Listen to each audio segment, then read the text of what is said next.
Je m'appelle Léa Tavares Mougine. Je m'appelle Noël. Marie-Josée Locher. Monica Bitou. Moi, c'est Simone Galoula, Vandenbroek. C'est l'histoire de 5 femmes face à l'État belge et son passé colonial.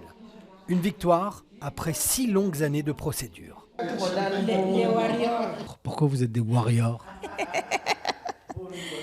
On est des warriors parce que on a gagné le grand combat. Quand on a commencé, on n'était même pas sûr qu'on allait trouver des avocats qui allaient nous écouter d'abord et puis prendre même notre problème en considération. Derrière ces warriors se cache une autre femme, leur avocate, elle aussi très émue du résultat. Vous avez été formidable. J'ai une énorme admiration pour elles. Ce sont des femmes qui sont grand-mères, arrière-grand-mères aujourd'hui, qui ont eu le courage de parler pour la première fois 50, 55 ans, 60 ans après les faits. On avait honte. C'est parce que quand on s'est marié, on a eu des hommes et des enfants. Maintenant, tu vas raconter qui est ta mère, d'où vient ta mère.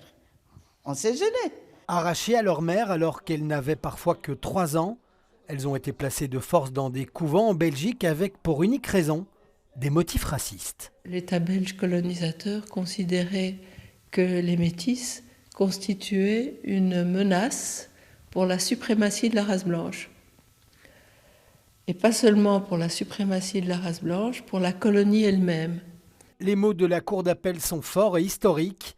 La Belgique est responsable de crimes contre l'humanité. Quand vous refusez l'identité à un enfant, c'est pour dire quoi? C'est effacer cette tribu-là ou cette humanité-là? Effectivement, c'est les mots.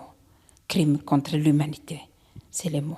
Les mots sont là et les victimes seront indemnisées, mais aucun montant ne pansera ces enfances brisées.